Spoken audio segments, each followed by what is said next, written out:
sanggup. Dia sanggup, amin. Yesus sanggup. Ya Tuhan, Melakukan hanya Engkau Bapa Allah yang satu-satunya yang bisa memulihkan kami Tuhan. Ini seluruh anak-anakmu Bapa, ini ribuan anak-anakmu Tuhan. Rawat Tuhan pada sore hari ini Tuhan. Apapun beban yang kami bawa, kami memberikan kepada Engkau Tuhan. Apapun perasaan yang kami rasakan, kami mau serahkan kepada Engkau, Allah yang sanggup. Dia sanggup, Yesus sanggup melakukan perkara yang besar. Dia sanggup, Yesus sanggup memulihkan yang terluka, menyembuhkan yang menderita. Dia sanggup memulihkan, Dia sanggup memulihkan.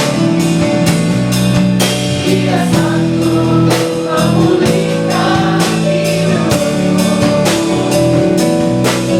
Dia sanggup memulihkan hidupmu.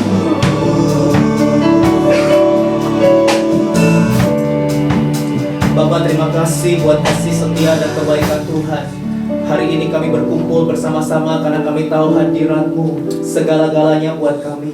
Dan kami rindu akan Engkau Tuhan. Kami rindu disembuhkan, kami rindu dipulihkan, kami rindu diperbaharui. Tuhan, bekerjalah dalam hidup setiap kami. Kami percaya hamba-Mu, Pastor Daniel Rusli dari Hong Kong, Kau utus karena Kau mengasihi setiap kami. Ada kehendak Tuhan yang hendak Kau sampaikan kepada setiap kami, bahwa Kau Allah yang rindu membawa kami melekat dengan Tuhan, memiliki hati yang benar, hati yang menyenangkan hati-Mu, hati yang memperkenan Engkau, sehingga kami jadi umat yang layak bagi Tuhan. Urapi hamba-Mu, Pastor Daniel Rusli, yang akan menyampaikan firman Tuhan, dan urapi kami semua. Berikan hati dan telinga seorang murid untuk kami sungguh-sungguh mengerti apa yang menjadi isi hati-Mu Tuhan. Roh Kudus penuhi setiap kami, tidak ada satupun yang terlewatkan. Semua dijamah oleh Tuhan, semua disembuhkan oleh Tuhan. Terima kasih buat mujizat, terima kasih buat anugerah-Mu.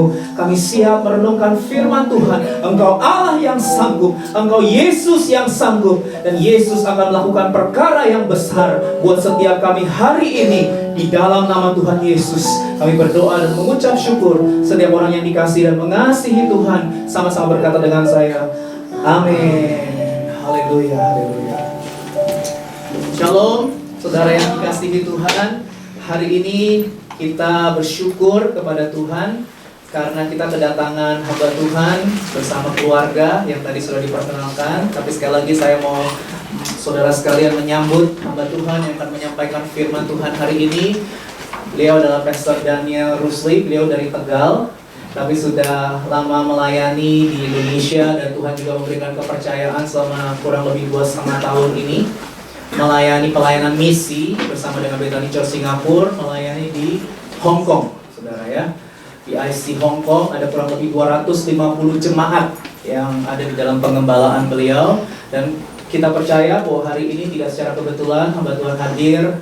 Dia bukan hanya menyampaikan firman Tuhan, tapi kita juga diberkati dengan permainan keyboardnya dan juga drumnya. Ya, dia bisa semua, saudara. Mungkin dia juga bisa tamborin kali. Hamba Tuhan serba bisa. Kita percaya firman dan juga kesaksian yang akan dibagikan pasti memberkati kita semua. Buka hati saudara. Keterbukaan adalah awal dari pemulihan. Mari kita sungguh-sungguh meresponi apa yang menjadi kehendak Tuhan, dan mari kita sambut dengan tepuk tangan hamba Tuhan Pastor Daniel Rusli. Silakan. Shalom. Shalom. Semua baik? Baik. Semua sehat? Sehat. Siapa yang kedinginan? Dan ternyata saya pikir Hong Kong 12 derajat itu masih enak, sejuk ya. Di Korea, wah sangat dingin gitu ya saudara ya, buat saya. Ya, tetapi saya percaya bahwa meskipun hawa di luar dingin, tetapi hati kita tetap hangat. Amin saudara. Bilang kanan kirinya, meskipun di luar dingin, tapi hatimu tetap hangat. Amin. Hangat dengan kasih Tuhan, hangat dengan kebaikan Tuhan. Ya saudara, saya pikir sudah 2 kali diperkenalkan, jadi gak usah perkenalan lagi saudara. Saudara, suatu hari ada sepasang suami istri yang saat itu istrinya mendengar satu berita akan ada satu KKR saudara. Ya, sama seperti hari ini, Pastor Dedi waktu 2 minggu lalu kirim saya satu image, satu picture ya, satu gambar. Saya lihat, waduh, ini dia bikin pengumumannya kebaktian kebangunan rohani. Wah, ya, saya mau ke sini langsung bikin kayak gitu. Saya pikir, wah ini saya padahal mau jadi jemaat aja gitu ya. Nah saudara yang kasih, suami istri ini mendapatkan undangan dari teman mereka, dan si istri ini berkata, wah Pak, ini Pak, pendeta ngetop banget Pak. Ini pendeta, wah terkenal sekali Pak. Ini pendeta yang kalau khotbah dahsyat banget Pak, gitu kan. Dan bapaknya berkata, oh gitu ya, oke, gitu aja ya. Dan istrinya berkata, oke, ini 2 minggu dari sekarang, jadi saya akan kasih tanda tuh di kalender di rumah. Saya kasih lingkaran, saya bunderin, saya tandai KKR. Dan suaminya, sana, lakuin aja. Dan singkat cerita, hari lepas hari istrinya lihat tanggalan terus ya. Wow, 10 hari lagi, 9 hari lagi, 8 hari. Dan semakin mendekat dia bilang, Pak, semangat gak Pak? Pak seneng gak? Kalau hari minggu depan kita akan dengar firman Tuhan yang luar biasa. Papanya bilang, suaminya bilang, Pak, sama aja pendeta di mana-mana. Gitu ya. Cool banget saudara. Dan pas hari H, pas waktu KKR itu diadakan saudara, sang istri ini dari pagi saudara sudah kesana panik, gedebak-gedebuk, sudah nyari sesuatu. Apa yang bisa aku siapin ya? Oh, kira-kira kalau acara nanti jam 4 sore, kira-kira saya mau make up jam berapa ya? Wah, saya perlu ke salon nggak ya? Saya perlu apa lagi gitu. Dia berpikir begitu rupa untuk menyiapkan sesuatu yang dia bisa lakukan untuk dia hadir di acara tersebut. Dan apa yang terjadi dengan suaminya saudara? Suaminya berpikir bahwa acara gitu-gitu juga, paling sebelum berangkat 5 menit beres-beres sudah kelar saya, gak usah repot-repot. Suaminya santai, baca koran, minum kopi, ya makan kimchi gitu saudara ya.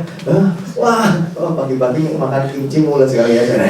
Wah, ya santai-santai, dia tidak berpikir lagi tentang waktu. Dia hanya melihat istri gua aneh. Oh, kesana kemari kayak setrikaan, mondar-mandir gak jelas. Dan hari atau jam semakin dekat, dan si istri berkata, ayo Pak, cepetan Pak, cepetan, ini sudah jamnya.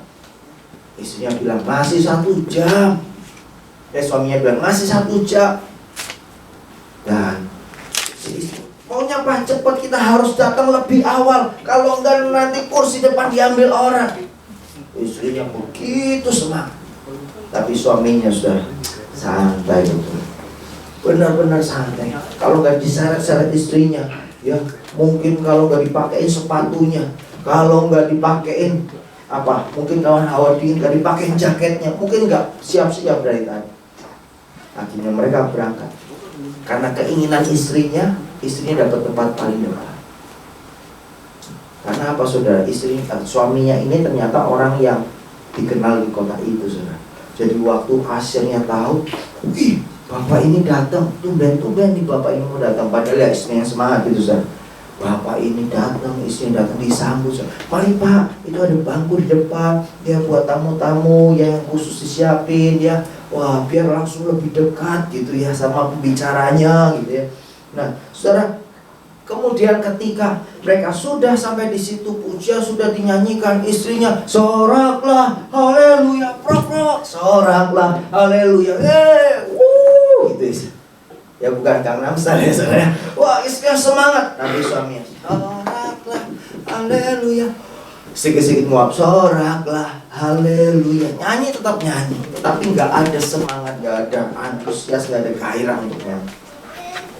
Kemudian waktu firman disampaikan, pendetanya bilang, saudara-saudara, engkau percaya bahwa Tuhan Allah yang besar? Istrinya, amin gitu. Tiba-tiba suaminya nyenggol, malu-maluin. Lu nggak tahu kita orang terkenal di kota ini. Wah, saudara ya, malu-malu. Wah, ketika pembicara berkata, kalian percaya bahwa di dalam nama Yesus ada kelepasan, ada kesembuhan. Amin. Tetapi kembali suami, malu-maluin.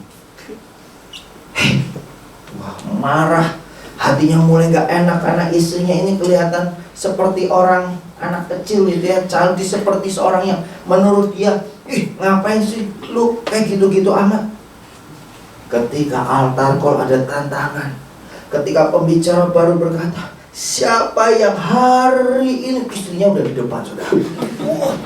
Belum tahu padahal altar callnya apa, saudara. Wah, sudah di depan. Tetapi suaminya berusaha tahan istrinya supaya nggak maju. Hei, kita nih orang dikenal di kota. Jangan sampai nanti orang pada ngomong, itu istrinya bapak itu kayak orang gila. Tapi istrinya udah gak peduli, saudara. Yang tadi sudah ke salon, sudah make upnya udah bagus, terus eyeshadownya itu bisa-bisa berubah posisi, saudara ya. Oh, yang tadinya wajahnya indah tiba-tiba jadi angker, saudara ya. Karena ya, dari hitam yang rapi di sini jadi hitamnya turun ke sini, saudara. Wah, kemudian saudara tanda heran dan ajaib, tiba-tiba angka 1111 muncul, saudara. Ya, dari air mata turun, dari hidung pun turun, saudara. Coba bilang kanan kirinya, tahu nggak 1111? Ya, air mata sama air umbel, 1111. Wah, haus dan lapar, dia udah gak peduli make up-nya, dandanannya seperti apa, tapi dia ingin ketemu Tuhan. Apa maksud dari cerita ini, saudara? Bahkan sepasang suami istri yang sudah berumah tangga, yang sudah tinggal lama, yang sudah saling kenal, mereka akan punya respon yang berbeda ketika mereka menghadap hadirat Tuhan. Ada yang dilawat Tuhan, tapi ada yang dilewat Tuhan. Bilang kanan kirinya, beda tipis tulisannya, tapi beda besar, beda banyak. Apanya? Akibatnya, saudara. Ada yang dilawat, tapi ada yang dilewat. Bilang kanan kirinya, kamu mau dilawat atau kamu mau dilewat? Dilawat atau dilewat. Ya, pilihan ada di tangan kita, saudara. Gak peduli saudara sudah berapa lama jadi orang Kristen, gak peduli saudara mungkin baru hari ini atau baru 2 kali ini datang ke rumah Tuhan. Lawatan Tuhan tidak diukur dari berapa lama kau jadi seorang Kristen, tapi lawatan Tuhan diukur dari respon. Katakan respon. Amin, saudara. Nah, kenapa hari ini saya ingin berbagi dengan saudara tentang memiliki hati yang benar? Kenapa saya ingin berbicara tentang hal ini, saudara? Mari kita buka terlebih dahulu di dalam Roma pasal yang mungkin boleh dibantu nih, Roma pasal yang ke-14 ayat yang ke-17. Oke. Roma 14 ayat yang ke-17. Ya, nggak bisa. Oke, mari kita baca firman Tuhan ini bersama-sama. Roma 14 ayat yang ke-17. Sebab kerajaan Allah bukanlah soal makanan dan minuman, tetapi soal kebenaran, damai sejahtera, dan sukacita oleh Roh Kudus. Sekali lagi, sebab kerajaan Allah bukanlah soal makanan dan minuman, tetapi soal kebenaran, damai sejahtera, dan sukacita oleh Roh Kudus. Makanan itu berbicara yang di dunia, saudara. Ya, kita memang perlu makan karena kita masih hidup di dunia. Tapi ingat, makanan rohani yang akan membawa kau ke surga, tapi makanan jasmani yang membuat engkau bertambah besar, saudara. Ya, saudara yang kekasih di dalam Tuhan, Tuhan tidak berbicara tentang makanan dan minuman karena itu hal yang sementara. Bahkan sangat-sangat sementara. Saudara makan pagi, malam sudah investasi, saudara. Saudara makan hari ini, besok sudah dibuang, saudara. Mau jenis makanannya apa, mau yang paling enak, yang paling mahal, yang paling langka, semua nasibnya sama, saudara. Harus ada dibereskan. Dan Tuhan berbicara kerajaan adalah Dia tidak berbicara tentang hal yang sementara. Katakan, tidak berbicara yang sementara. Tidak berbicara sementara. Tapi Tuhan berbicara yang kekal. Apa itu yang kekal? Yang kekal adalah kebenaran. Yang kekal adalah damai sejahtera. Yang kekal adalah sukacita oleh karena Roh Tuhan. Saudara yang kekasih dalam Tuhan, kenapa kita perlu hidup dalam kebenaran? Kenapa kita harus tinggal dalam damai sejahtera? Kenapa kita harus hidup dalam sukacita? Jawabannya sangat sederhana. Karena kita hidup di dunia itu hidup dengan tantangan kebalikannya. Penuh ketidakbenaran, penuh dengan ketakutan, kecemasan, penuh dengan kesedihan. Belum apa-apa dengar kabar keluarganya ada yang meninggal. Ya, beberapa waktu yang lalu sebelum berangkat ke tempat ini, hari Senin malam, satu seorang saudari jemaat kami yang Tuhan percayakan di Hong Kong, dia pindah sudah ke Singapura, bekerja di Singapura. Sempat malam itu kita sempat kontak-kontakan, saudara. Kami kontak-kontakan karena kebetulan temannya sedang tinggal nginap di sekretariat gereja. Dan dia bilang, halo pastor, apa kabar? Saya bilang, wah lama gak dengar nih, kabarnya gimana? Dan saya bilang, dia bilang, puji Tuhan, sebentar lagi saya pindah Kanada. Wow, dari Singapura mau pindah Kanada. Kita gak ngobrol panjang lebar. Saya bilang, semua baik. Baik, puji Tuhan, terima kasih buat dukungan doa dan sebagainya. Sudah, gak ada apa-apa, gak berpikir apa-apa.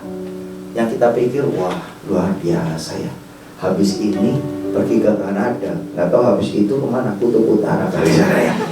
Nah, saudara yang kekasih dalam Tuhan, kemarin atau 2 hari yang lalu istri saya buka Facebook, saudara. Ya, karena kita masih muda, kita buka Facebook, yang tua aja buka Facebook, saudara.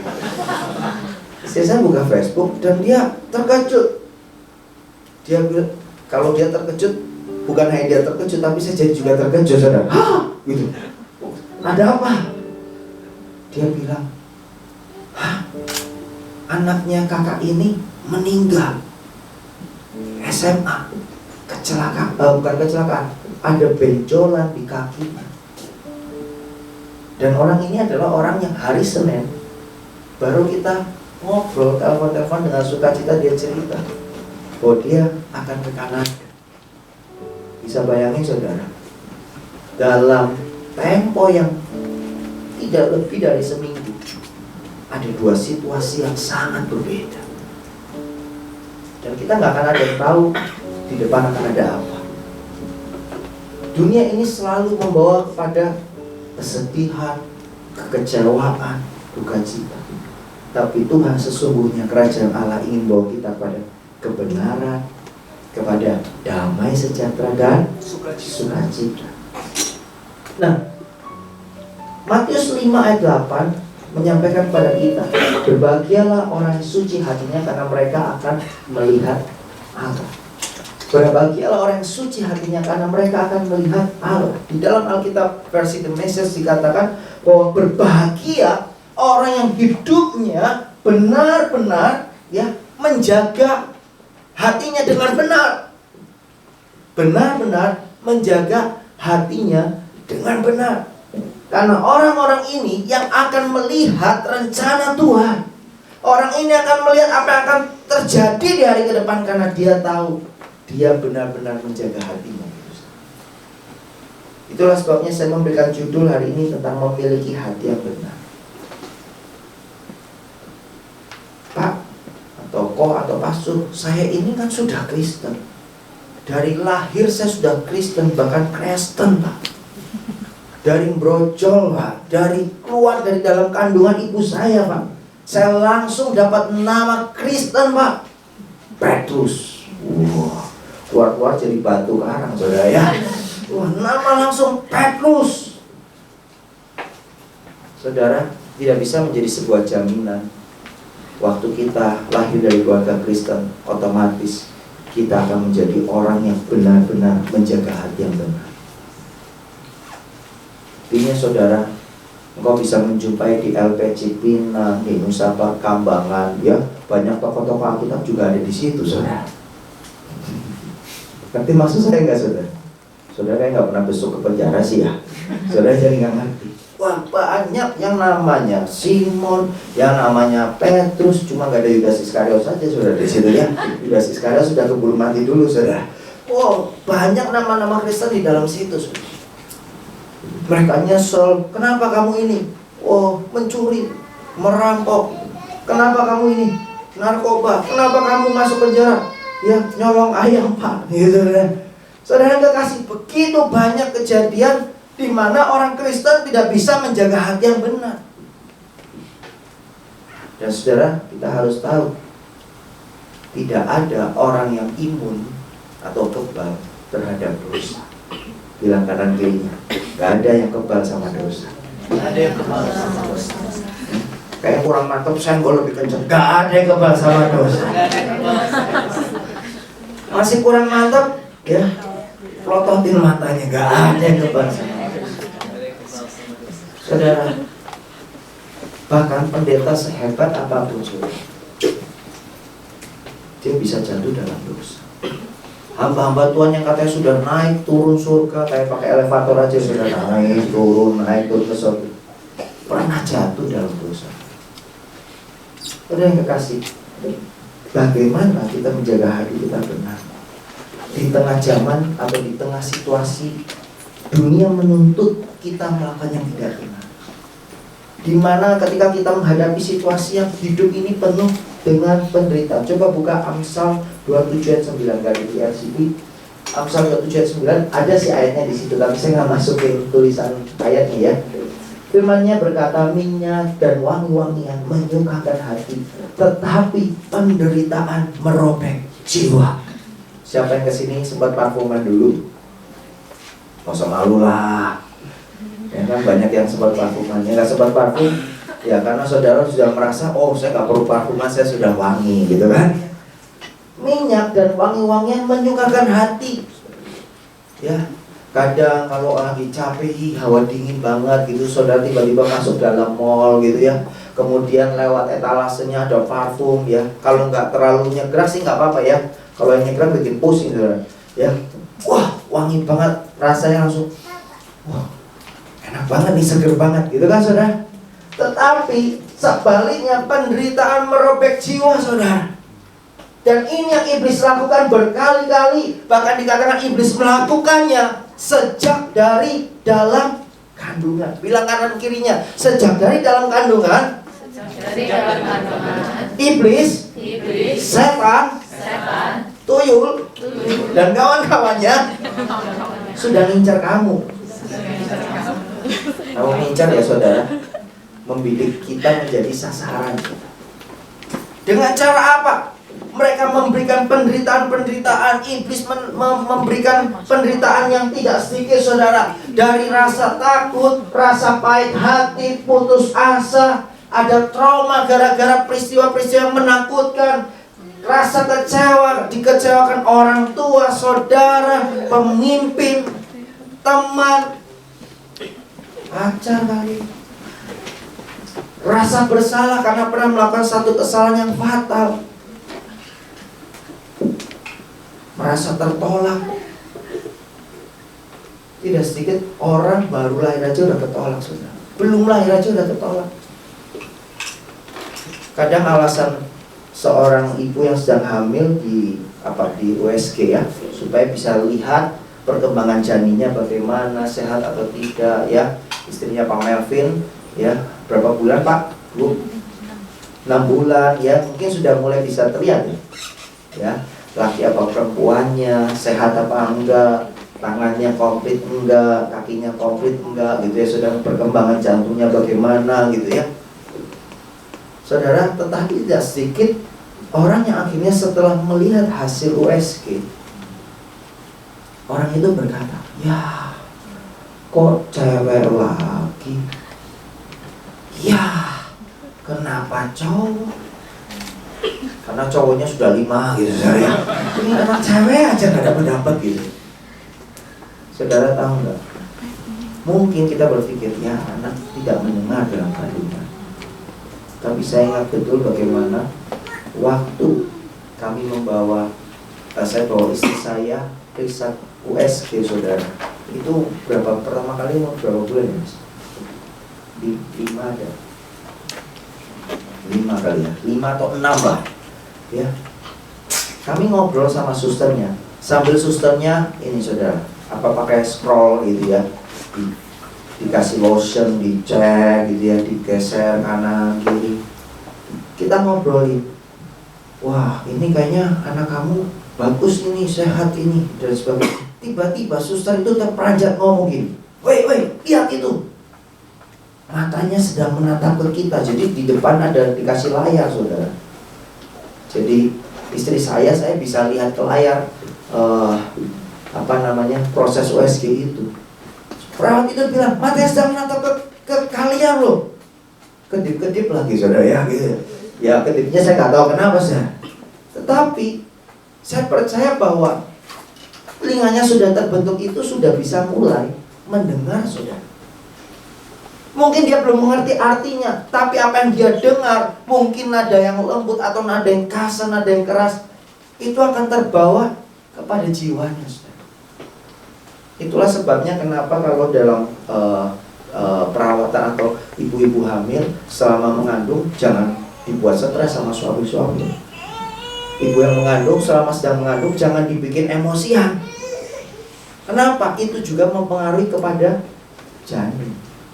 Nah, saudara yang kekasih dalam Tuhan, dari dalam kandungan sudah tertolak karena mendengar, ya kok cowok lagi, aku maunya ucok, kok yang keluar butas. Orang Chinese juga banyak, aku maunya acong yang keluar amoy. Saudara, banyak alasan-alasan yang bisa membuat penderitaan di dalam jiwa, dan itu seperti merobek satu persatu kehidupan seseorang yang tadinya diciptakan utuh, lama-lama jadi tidak utuh. Dan kalau semua ini, saudara, kita harus tahu, kalau semua ini terjadi, saudara, ya, maka kita harus menyadari, saudara, kita harus menemukan ada yang tidak beres sama hati kita, ada yang sudah nggak benar sama hati kita. Itulah sebabnya, saudara, saya kasih satu inisial kata, taat. Untuk kita punya hati yang benar, maka kita harus taat. Katakan taat. Kurang mantap. Taat. Bilang sama 3 orang, harus taat.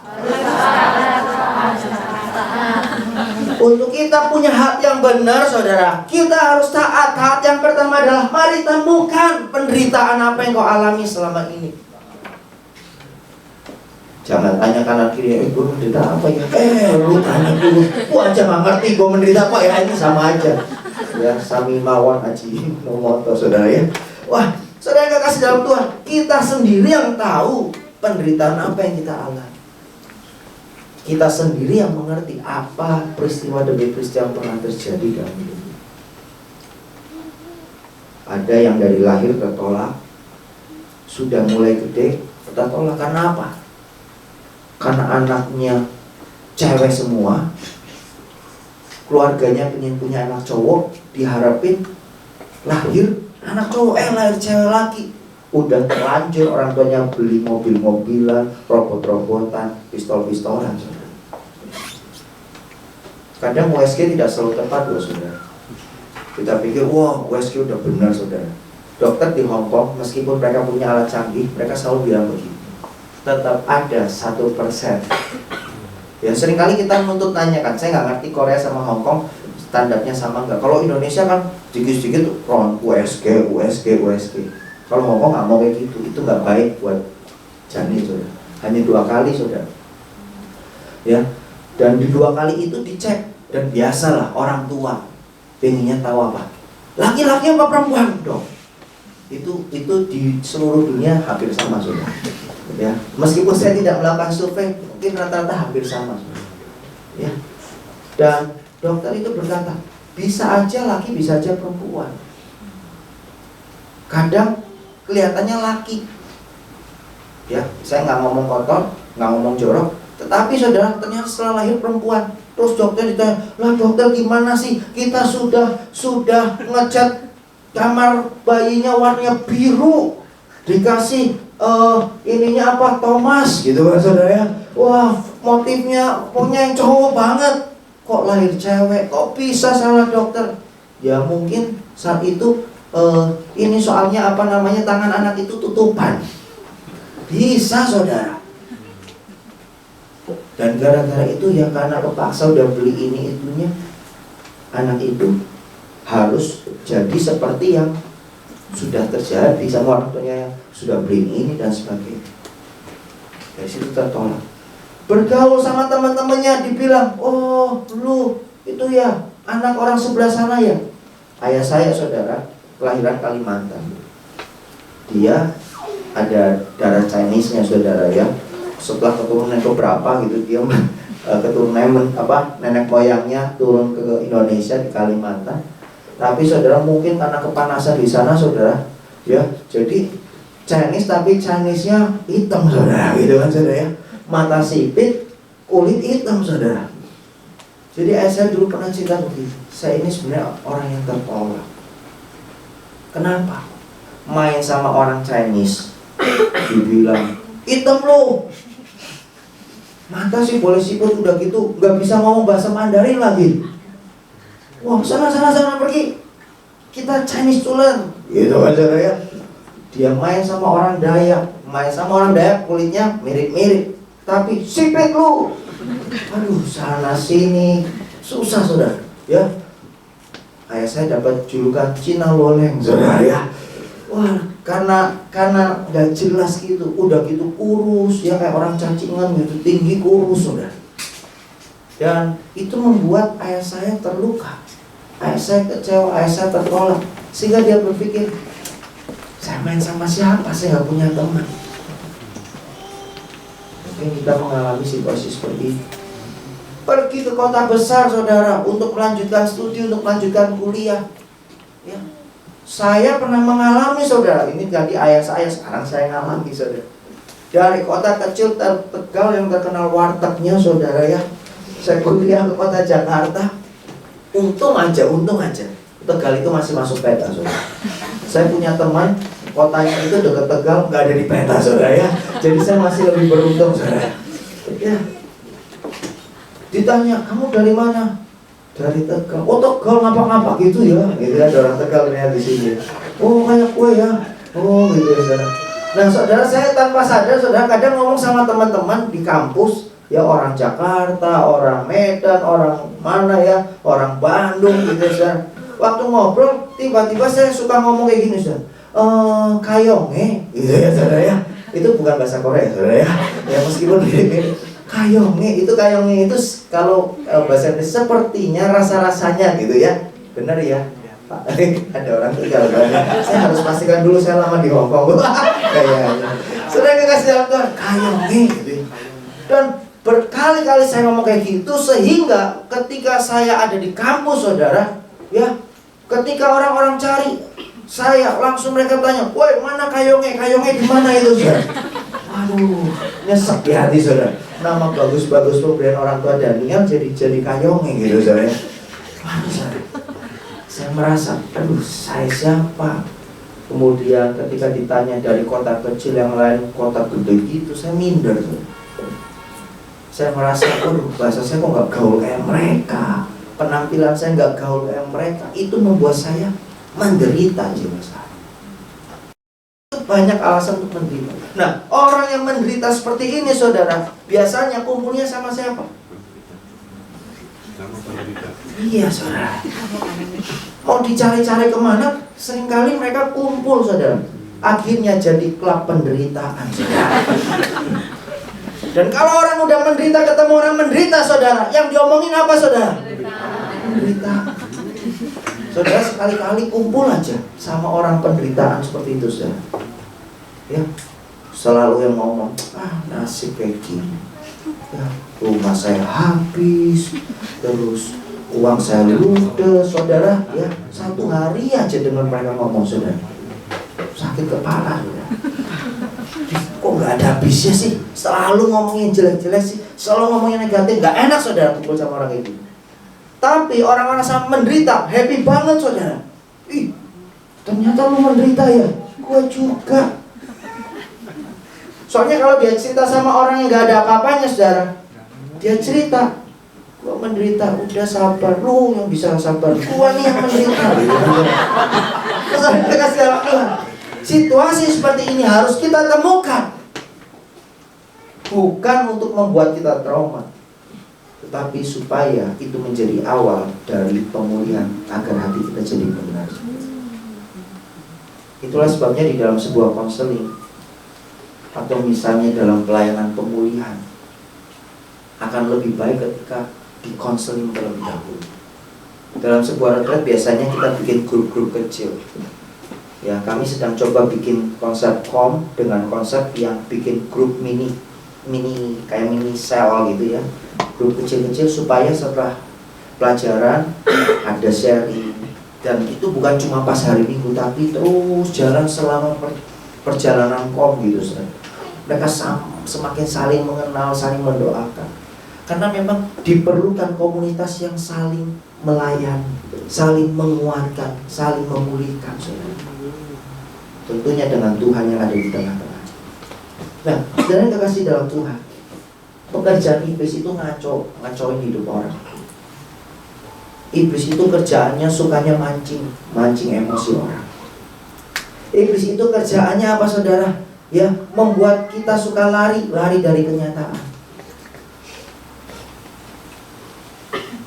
Iblis itu membuat hidup kita merasa gak ada artinya. Saudara yang terkasih dalam Tuhan, yang kedua apa? Kita harus mengakui kondisi hati kita. Orang sudah menemukan, tetapi kalau dia nggak mengakui, mentok di situ. Dia harus ngaku. Ngaku itu artinya apa? Yang dari hati diomongin keluar. Saya suka menggunakan istilah ini, perumpamaan ini. Ada orang-orang yang datang ke dokter. Kalau ke dokter saudara, maka biasanya dokter itu ngomong apa saudara? Ya, misalnya itu sore, selamat sore, ya, ada yang bisa saya bantu, itu ngomongnya saudara. Oke, kamu ngerasa apa, betul nggak? Ya, terus kalau misalnya pasiennya nih, kamu ngerasa sakit di mana? Pasiennya bilang kayak gitu, dokter, saya kesini sudah bayar, dokter masih tanya, saya rasa sakit apa? Ngapain dokter sekolah 4-5 tahun? Ini pasien bukan hanya sakit hatinya saudara, sakit jiwanya saudara ya. Pasti dokter akan tanya, dia akan tanya di bagian mana kamu rasa sakit, pinggul kek, perut kek, kepala kek, atau jantungnya terasa gimana? Pasti ditanyakan, baru dicek, betul nggak saudara? Baru kalau dokter udah menganalisa, oke, kayaknya begini, tekanan darahnya seperti ini, oke, ini resepnya, dan obatnya keluar. Kalau nggak ngaku dulu saudara, bagaimana akan ditangani? Oke, kita berkata, kan Tuhan Maha Tahu. Ya, Tuhan Maha Tahu, tapi Tuhan mau keterbukaan pengakuan kita. Sama seperti Adam ditanya Tuhan, di mana kamu? Tuhan tahu di mana Adam bersembunyi, tetapi Tuhan mau Adam mengaku. Karena apa? Saya yakin kalau Adam mengaku dan mengakui kesalahannya, mungkin ceritanya akan berbeda saudara. Ya, ada sedikit perbedaan. Oke, karena kamu ngaku, udah deh, tadinya aku mau usir kamu keluar dari taman, gak jadi deh. Mungkin ya saudara. Tapi karena ada pengakuan itu tadi saudara, maka kita bisa mengalami kemuliaan. Apa yang menghalangi pengakuan kita? Yang namanya kesombongan saudara. Orang sombong itu saudara, di mana-mana dia nggak mau ngaku bahwa dirinya lemah, dirinya punya masalah. Ya, dia merasa aku Mr. No Problem, aku Mrs. No Problem. Ada apa? Gak ada apa-apa. Ada masalah apa? Fine, beres, it's okay, gitu saudara. Padahal di hatinya terdalam, penderitaanku ini gak sedikit. Ya, orang yang sombong itu membuat bahwa dirinya itu merasa lebih benar. Dia merasa aku benar, padahal salah tetap benar. Seperti kalau misalnya ospek mahasiswa saudara, hukumnya adalah apa? Senior selalu benar. Peraturan kedua, kalau senior salah, kembali kepada peraturan pertama, saudara. Kembali senior harus selalu benar. Ya, saya ingat itu juga tour agent gitu, kayak gitu juga, saudara ya. Ya, karena ada seorang berkata sama saya, saudara ya, seorang tour agent, saudara ya. Oh, kalau jadi tour guide itu harus selalu benar, gitu ya, saudara ya. Ya, orangnya ada di sini, saudara. Ya, soalnya dia nyinggung Pak Pendeta juga gitu, saudara. Nah, saudara dikasih dalam Tuhan. Kalau merasa benar, dia nggak mau disalahin apa yang dia lakuin. Dia sikat orang lain dulu sebelum dirinya disikat. Jadi kalau orang-orang seperti itu, saudara, misalnya belum apa-apa sudah menghakimi, wah, berarti saudara udah bisa merasa, wih, ini berarti ada yang nggak beres sih. Kita bisanya apa? Doain aja dulu, biar Tuhan jangan. Tapi lama-lama deketin orangnya. Dan saudara, ada begitu banyak contoh-contoh yang bisa kita lihat. Dosa-dosa yang disembunyikan dalam hati. Ya, ada kepahitan, kebencian, inginnya balas dendam terus. Hati yang gak jujur, suka bohong. Ditanya jawabnya B, kemudian ditanya lagi jawabnya C. Ya, kebohongan ditutupi kebohongan, saudara. Oh, sukanya gosipin orang, fitnah orang, saudara. Sukanya marah-marah. Kalau bisa ngutukin terus. Oh, dasar, orang nggak bener lu, sampai kucing lewat, dasar kucing lu, gitu semua, saudara ya. Keluarin semua, saudara ya. Suka yang marah, suka yang berontak, sukanya itu tadi menghakimi orang dan pinginnya dipuji-puji, saudara. Karena apa? Ada kekosongan di dalam hati. Cinta akan uang, pemikiran-pemikirannya melayang jauh untuk yang nggak benar, saudara. Oh, begitu banyak, saudara, hal-hal yang terjadi. Kemudian saudara apa? Mereka mempunyai luka yang tidak terlihat mata, tetapi sakitnya itu di sini, saudara. Alias sakitnya dia hanya bisa rasakan di dirinya sendiri, meskipun orang bisa mengetahui. Luka-luka batin yang dialami, merasa minder. Aduh, aku kayaknya nggak bisa deh gaul sama mereka. Aku kayaknya bukan orang tipe mereka deh. Aduh, aku kayaknya nggak punya apa-apa deh. Ya, malu, yang merasa tertuduh, pengennya menghukum diri sendiri. Ya, ada seorang kakak yang gara-gara dia, adiknya itu, ibunya sudah bilang, ya ini kisah nyata, jangan main di pinggir pantai. Adiknya tetap aja main di pinggir pantai sama kakaknya ini. Kakaknya malah ngajak dia lebih dekat lagi, lebih ke tengah lagi. Singkat cerita, ada ombak, saudara. Kakaknya udah belajar berenang, adiknya belum bisa apa-apa. Adiknya ke bawah air, sudah ke bawah ke laut, sudah, dan ditemukan meninggal, sudah. Sejak hari itu, kakak ini menjadi seorang yang merasa tertuduh. Suka, yang dulu ceria jadi suka pendiam, saudara. Ya, semua gara-gara saya, semua gara-gara saya. Dibawa ke psikolog, saudara. Ya, psikolog bilang ya nggak apa-apa, ya itu kan ya musibah, itu tragedi, nggak ada yang bisa menahan dan semuanya. Wah, itu semua gara-gara saya. Sampai suatu hari ikut sebuah retret, saudara. Di dalam sebuah retret, ketika dia nggak bisa terima dengan semuanya, ya, hamba Tuhan yang layani ini udah bolak-balik layani, ini merasa ada yang aneh. Akhirnya setelah retret, setelah session, hamba Tuhan ini manggil orang ini dan didampingi seorang pembina. Ada apa? Dan sebagainya. Dia cerita panjang lebar.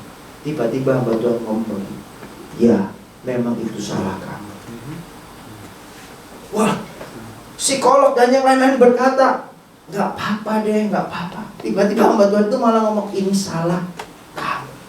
Dia shock, tapi dia tahu, ya itu salah saya. Tapi hamba Tuhan yang ngomong, tetapi Tuhan sudah mengampuni segala kesalahan. Dia sadar, dia disadarkan, dia melakukan kesalahan. Kemudian saudara, ada yang takut tertolak, tidak aman, curiga, naik di atas ketinggian, lihat ke bawah, langsung kayaknya kaki getar semua, saudara ya. Tiba-tiba semut, tiba-tiba lemas, saudara. Ya, macam-macam, ada trauma-trauma yang terjadi di masa lalu. Saya dulu pernah, saudara, naik motor, waktu itu mau kencan, saudara ya. Mau nengok atau mau main ke mantan istri saya, saudara. Mantan istri saya. Mantan pacar saya, saudara ya. Saudara soalnya tegang gitu ya. Mantan pacar saya, sekarang istri saya, saudara. Saya itu naik motor, tiba-tiba saudara ada orang di sebelah kiri naik motor agak ke kanan. Saya kaget saudara. Ya, untung saya sempat belajar gitu ya sama Valentino Rossi, gitu kan saudara. Ya, tapi saya lupa saudara. Ya, meskipun sudah bisa kayak gini, saudara jangan noleh ke belakang saudara. Ya, saya marah-marah, orang dasar di depan saudara ada becak saudara, tiba-tiba belok kanan saudara. Dan saudara harus tahu, becak tidak pakai rating saudara, tidak pakai itu kan, kedap kedip kanan kiri. Dan hukumnya tukang becak saudara, hanya dia dan Tuhan yang tahu apa dia belok saudara. Wah, tiba-tiba belok dan saya nggak bisa ngerem lagi, saya nabrak itu becak. Itu ada nenek-nenek naik becak kejungkal saudara.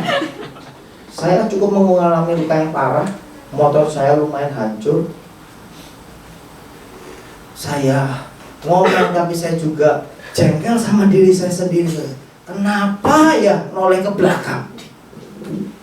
Tapi saudara yang lebih parah, sejak saat itu setiap sekali saya lewat jalan itu, saya keingat terus. Kecelakaan itu bisa diobati, motor bisa dibenerin, tapi traumanya jalan terus.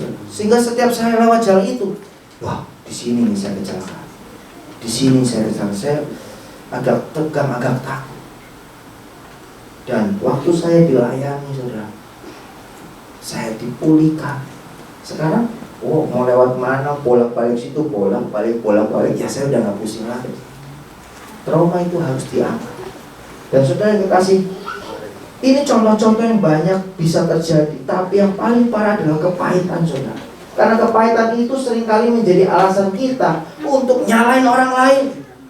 Ini penyakit yang paling jahat saudara. Karena dia udah sakit, dia gak merasa dirinya sakit, dia menyakiti orang lain saudara.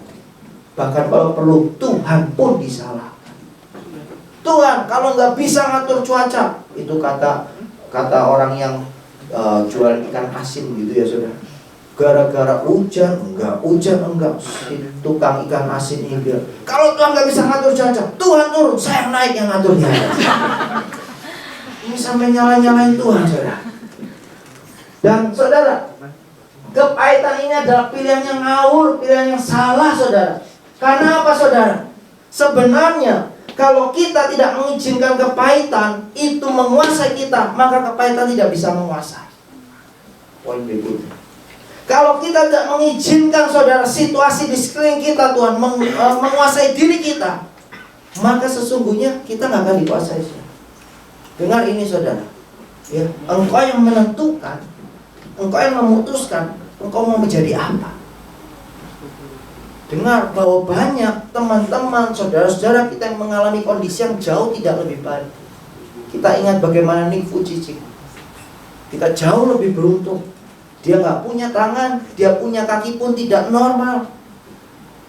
Mungkin dia sempat mau pahit hati, tetapi dia memutuskan untuk menjalani hidup seperti orang lain.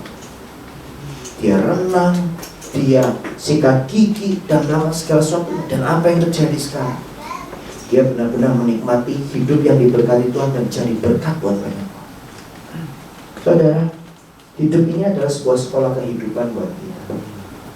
Kalau Anda berkata, saya nggak mau seperti ini, saudara mau doa jungkir balik, saudara tetap mengalami proses.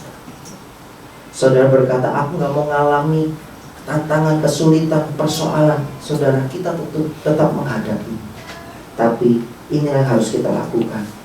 Biarlah kita seperti Amsal 4 ayat 23 berkata, jagalah hatimu dengan segala kewaspadaan, karena dari situlah terpancar kehidupan.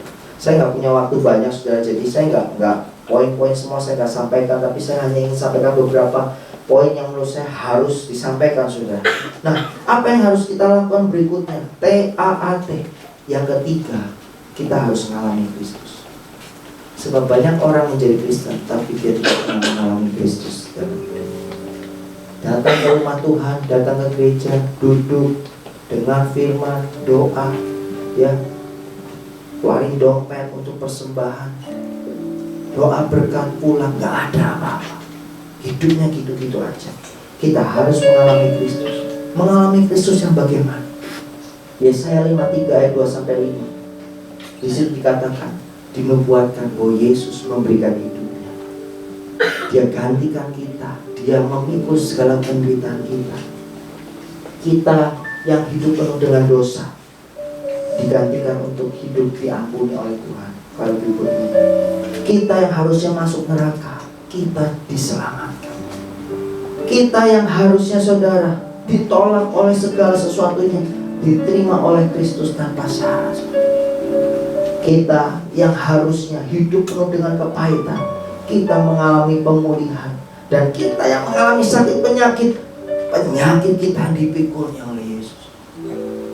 Dan Ibrani 10 ayat 14 berkata, dan oleh satu korban itu saja Ia telah menyempurnakan untuk selama-lamanya mereka yang Ia kudus.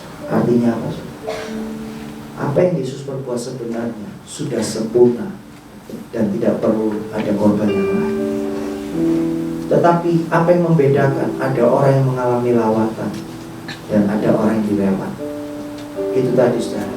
Karena nomor satu, dia ogah-ogah, dia malas untuk menemukan apa yang terjadi dalam hidup. Dia gak mau ngaku keadaan hidup. Dan dia berkata, buat apa aku mengalami Yesus? Toh hidupku gitu-gitu saja. Jangan salah saudara. Mengalami Yesus itu pasti ada perubahan. Mengalami Yesus pasti membawa pemulihan. Kalau saudara sudah ikut Tuhan Yesus, sudah menjadi Kristen cukup lama, tapi saudara gak mengalami Kristus, saya tidak bermaksud menghakimi saudara, tetapi selidiki lagi, apakah pengikutanmu kepada Kristus itu hanya untuk menjadi pernyataan sama orang, ini aku Kristen. Tapi Tuhan mau kita pisteo, sungguh-sungguh percaya, melekat, mengandalkan Tuhan, mempercayakan diri sama Tuhan. Dan saudara, kalau kita sudah mengalami Kristus, ini yang sangat penting juga. Yang keempat, tunduk pada kebenaran salib Kristus. Problem yang terjadi, banyak orang mungkin sudah ikut retret tentang pemulihan hati, tetapi yang seringkali terjadi adalah apa? Setelah mereka pulang retret tidak lama, kemudian mereka mengalami masalah bahkan lebih berat, dan mereka berkata, percuma saya ikut retret. Persoalannya apa saudara? Waktu dia sudah mengalami Kristus, dia tidak segera taat untuk tunduk melakukan apa yang Yesus mau. Kalau kita kepahitan, kita kecewa, apa yang harus kita lakukan sebenarnya? Yesus berkata bahwa Kolose 3 ayat 13, Kolose 3 ayat 13 dikatakan, sabarlah kamu seorang terhadap yang lain dan ampunilah seorang akan yang lain. Apabila seorang menaruh dendam terhadap yang lain, sama seperti Tuhan telah mengampuni kamu, kamu berbuat jugalah demikian.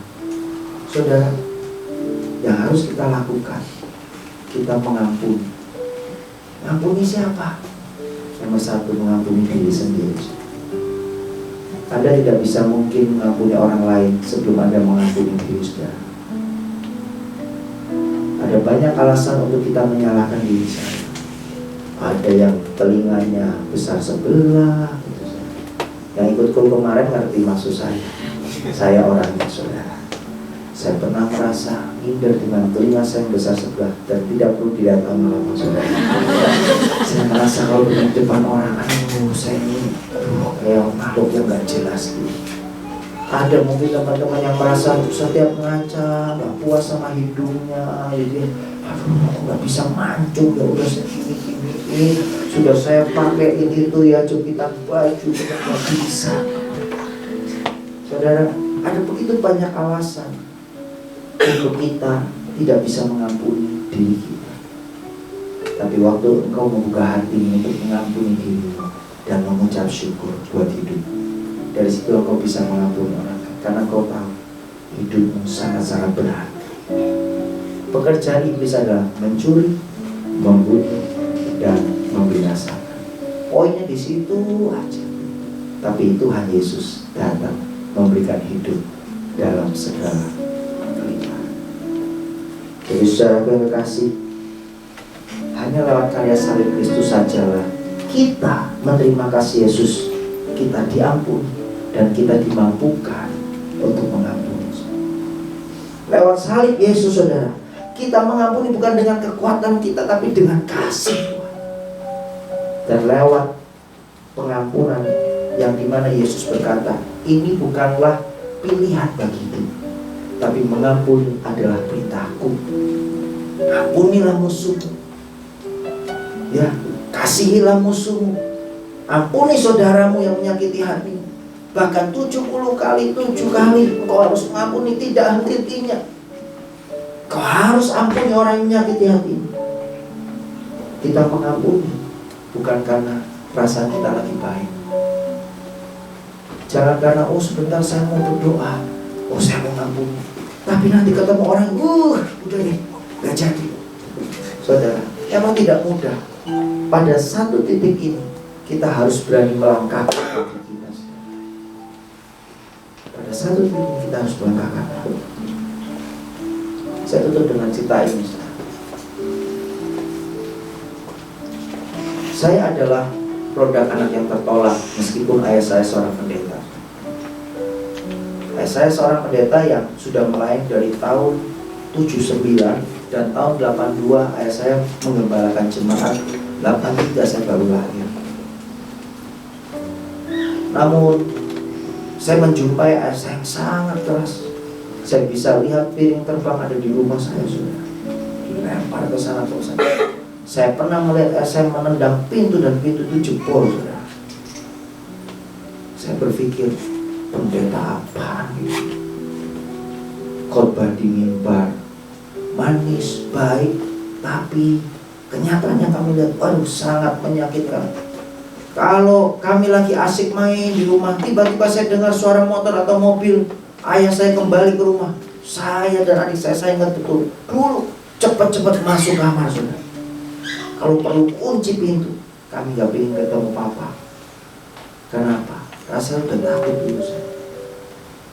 Saya pernah mengalami satu peristiwa yang mungkin gini, saudara. Kadang ingatan itu gak bisa dilupakan, tetapi kita bisa mengendalikan setiap ingatan kita dengan mengucap syukur sama Tuhan. Kenapa, saudara? Sampai hari ini saya ada punya tanda di punggung saya, sebuah garis yang merupakan sebuah tanda pengenal yang ayah saya tempatkan di punggung saya ini. Suatu hari ayah saya marah besar. Dia pukul saya dengan rotan. Saya biasa dipukul rotan waktu kecil, tapi kali itu mungkin ayah saya sangat marah. Dia pukul, saudara, dan menyisakan satu tanda yang membekas sampai hari ini. Apakah dengan begitu saya berpikir, gimana ya cara saya menghilangkan? Ada banyak orang berusaha menghilangkan sesuatu yang terlihat mata, tetapi dia tidak pernah memulihkan luka yang ada di hati. Dan lewat sebuah retret, tiba-tiba di retret itu, saudara, saya dipanggil, bukan saya dipanggil, hamba Tuhan ini berdoa memanggil orang untuk maju ke depan. Biasanya dipanggil maju ke depan apa? Yo, siapa yang rindu percaya sama Tuhan, siapa yang ingin hidupnya dipulihkan, gak spesifik. Hari itu pendeta ini tiba-tiba di satu acara memanggil, di sini anak-anak hamba Tuhan, anak-anak pendeta, siapa yang pernah kecewa, sakit hati sama papanya, maju ke depan. Saya seumur-umur baru pernah dengar tantangan altar call, anak pendeta suruh maju ke depan. Dan saya shock, tapi hari itu saya memutuskan tidak maju ke depan. Saya berusaha tutupi diri saya, saya berusaha tahan diri saya. Tapi saudara, kalau roh Tuhan jamah hati dan kau mau sungguh-sungguh menyadari melepaskan, tidak ada yang bisa menahan dan kau mengakuinya. Satu, saya menangis sama Tuhan. Tuhan, saya orangnya, saya gak terima sama apa yang ayah saya lakukan. Ayah saya ngomong apa di depan, tapi di dalam kenyataan begini sebagainya. Saya terluka, saudara. Dan keterlukaan kita menghambat potensi yang Tuhan beri sama kita. Sudah, silakan tutup Alkitab, saudara. Saya ingin mengajak kita merenungkan satu pemikiran Tuhan bagi kita. Dia berkata, aku menciptakan engkau manusia bukan hanya baik, tetapi sangat-sangat baik. Berbeda dengan ciptaan yang lain. Yesus berkata ketika manusia diciptakan, manusia ini adalah ciptaan yang sangat baik. Tapi apa yang iblis mau lakukan sama kita?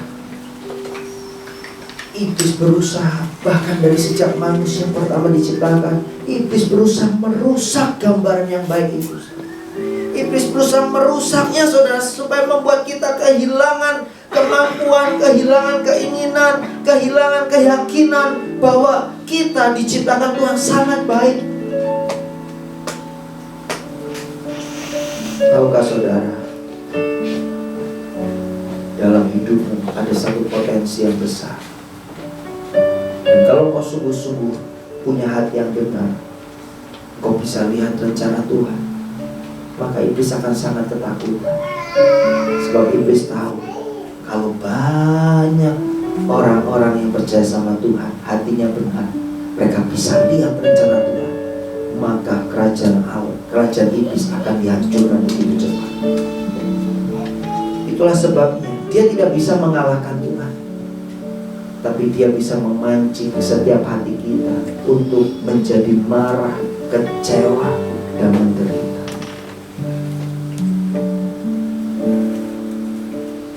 Betapa besar kasih pengampunanmu,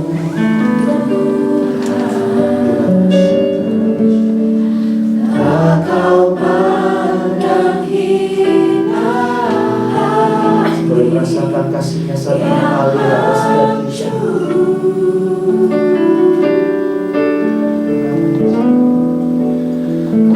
Berterima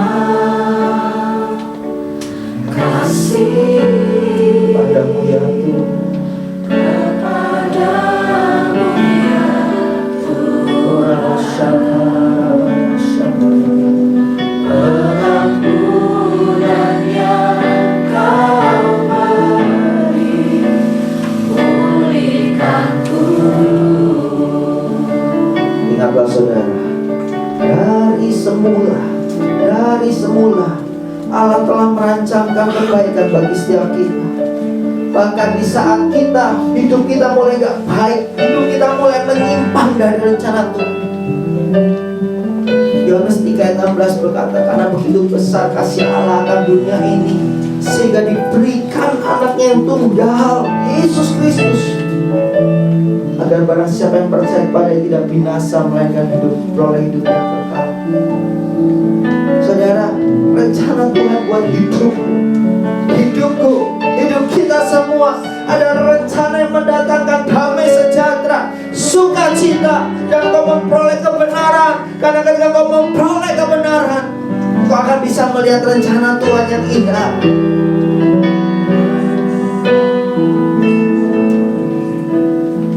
Di depan mata saya melihat ada begitu banyak potensi yang besar, potensi yang sebenarnya iblis takuti. Sebab apa? Kalau saudara dan saya punya hati yang benar, maka kerajaan iblis segera hancur. Apa yang harus saudara lakukan hari ini?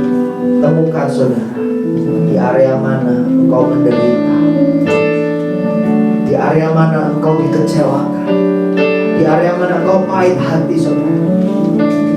Kalau saudara menyadari dan menemukan itu, mari akui di hadapan Tuhan.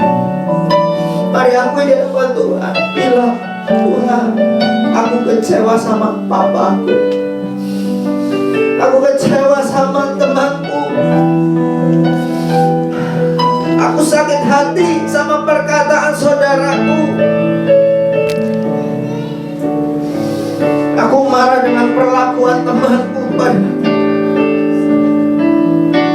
Akui di hadapan Tuhan, saudara, saat ini. Dia tahu hatimu, tetapi Dia mau kau mengakuinya, karena mengakui itu akan membuat engkau mengalami awal pemulihan dalam hidupmu.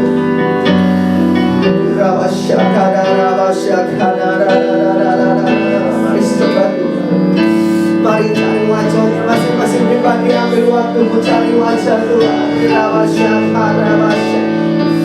Izinkan Tuhan mengingatkan segala sesuatu dalam hidupmu di mana kau perlu dipulihkan.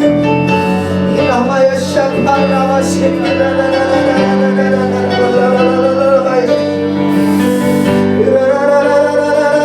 Senang kita semua bangkit berdiri sama-sama.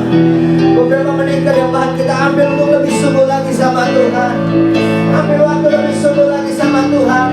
Jangan biarkan dirimu dilewat, tapi izinkan kau dilawat Tuhan. Gak peduli berapa lama kau sudah jadi orang Kristen, apa yang sudah kau lakukan di dalam pelayanan di tempat ini, siapapun engkau orangnya saudara, respon hatimu menentukan bagaimana kau mengalami Tuhan hari ini saudara.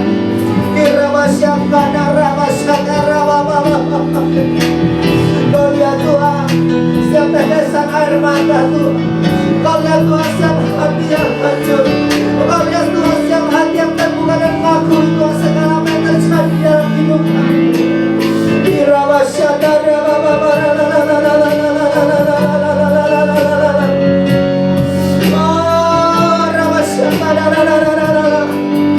Mungkin kau adalah orang-orang yang pernah mengalami trauma-trauma di dalam hidupmu, sehingga kau gak berani melangkah lagi di dalam rencana-rencana ke depan. Kau gak pernah merasakan sebuah keluarga yang baik di dalam hidupmu. Kau kecewa dengan perlakuan orang tuamu. Hari ini dengar, itu yang iblis mau dalam hidupmu. Itu yang iblis mau terjadi dalam hidupmu sampai akhir hidupmu. Tapi yang Tuhan mau, engkau mengalami kemerdekaan, engkau mengalami kemenangan di dalam Tuhan.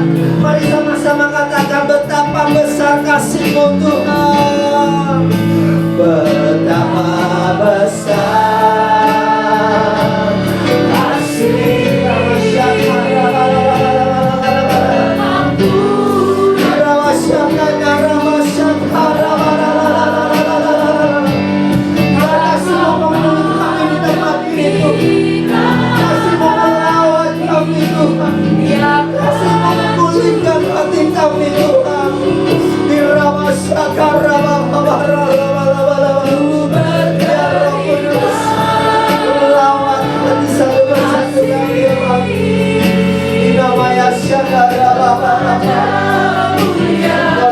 Hancur, engkau lihat hati yang mau mengakui di hadapan engkau tahu Tuhan.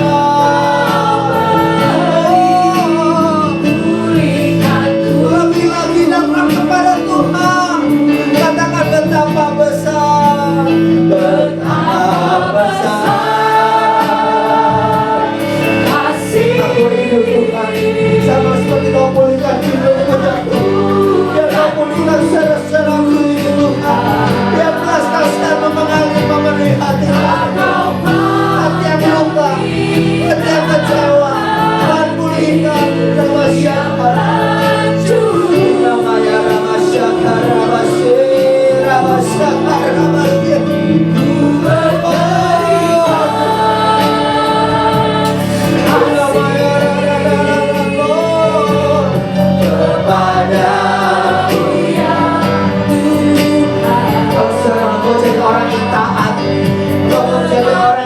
Kemenangan, kau boleh angkat tanganmu saat ini tempat kau berdiri saudara. Engkau yang menyadari hidupmu perlu dipulihkan. Engkau menyadari bahwa hatimu mengalami kekosongan, bahwa kau mengalami itu situasi yang kau tidak suka, penderitaan yang kau alami. Angkat tanganmu di tempat kau berdiri saat ini. Biar Roh Kudus melawanmu saat ini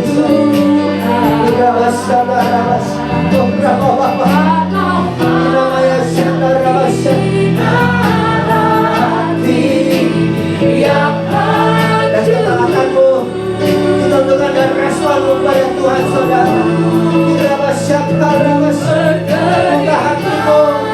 Buka hatimu, saudara, lebih lagi sama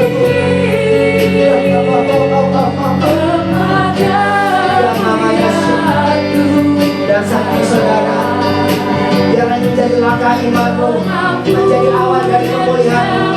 Kau yang mengakui, aku ini orangnya Tuhan, aku orang yang terluka, aku orang yang tertindas, aku mau dibebaskan, aku orangnya, aku minta kesan, kau maju ke depan di dalam nama usah malu saudara, tidak usah malu saudara. Responmu menentukan apa yang akan alami saudara. Engkau tertutup, engkau minder, dan kau tahu itu gak benar, tapi kau mau dipulihkan. Silakan maju ke depan. Jamahan Tuhan kepada setiap kami hari ini. Berkati hamba-Mu Pastor Daniel Rusli, Ibu Agnes dan Marvel dari PIC Hong Kong yang sudah datang melayani setiap kami. Biarlah kasih karunia Tuhan semakin bertambah nyata dan melimpah atas hamba-Mu ini Tuhan, dan keluarga-Mu berkati seluruh jemaat PIC Hong Kong. Kau pakai hamba-Mu dengan kapasitas yang lebih besar lagi Tuhan, untuk menjadi berkat bahkan bagi bangsa-bangsa. Terima kasih Tuhan. Kami terus berdoa untuk gereja ini. Kami berdoa untuk gembala pembina kami Pak Niko Nyatora Harjo dan keempat wakilnya, senior pastor kami Pastor Johan Handoyo, overseer kami Pastor Harun. Kami juga berdoa Tuhan untuk gereja Nam Diamond ini, berkati Tuhan Yesus. Terima kasih untuk Korea Selatan, negara di mana kami boleh tinggal. Berkat Tuhan atas bangsa ini, bahkan Indonesia. Kami tahu Tuhan sedang mengerjakan perkara yang besar buat Indonesia. Kami tahu hari ini adalah hari pemulihan, hari kesembuhan, hari kemenangan, hari terobosan, hari mujizat buat setiap kami. Kami pulang tidak akan pernah sama lagi dengan kami datang, karena kami bawa api dari Tuhan, kegerakan Allah atas setiap kami Tuhan. Terima kasih Bapa, terima kasih Tuhan Yesus. Dan sebentar kami akan pulang, kami akan menerima berkat yang terbaik dari Tuhan. Mari Bapak Ibu Saudara buka hati dan tengadakan kedua belah tanganmu, dan terimalah kasih karunia dari Allah Bapa, berkat dan pertolongan dari Tuhan Yesus Kristus, dan persekutuan yang hidup dari Roh Kudus menyertai perjalanan hidupmu, sehingga apa saja yang kau kerjakan berhasil, dan perjalanan hidupmu beruntung karena perkenanan Tuhan. Pulanglah, kasihilah Tuhan Allahmu dengan segenap hati, jiwa, kekuatan, dan akal budi, dan kasihilah sesamamu manusia seperti dirimu sendiri. Mulai dari sekarang sampai Maranatha, datanglah segera ya Tuhan Yesus. Kami semua merindukanmu. Semua orang yang mengasihi Tuhan Yesus sama-sama berkata dengan saya, amin. Berikan tepuk tangan yang meriah buat Tuhan Yesus. Haleluya. Silakan duduk saudara. Kami keluarga besar PIC Korea mengucapkan terima kasih untuk pelayanan Pastor Daniel Rusli, Ibu Agnes dan Marvel yang dalam rangka liburan tapi menyediakan waktu khusus untuk melayani training kita tadi siang, para pelayan PIC training. Kemudian hari ini firman Tuhan, dan mendoakan satu-satu. Puji Tuhan, kita dari gereja ada apresiasi untuk Pak Daniel ya. Pak Daniel bisa tolong maju ke depan. Oke, terima kasih Bapak. Mari kita berikan tepuk tangan.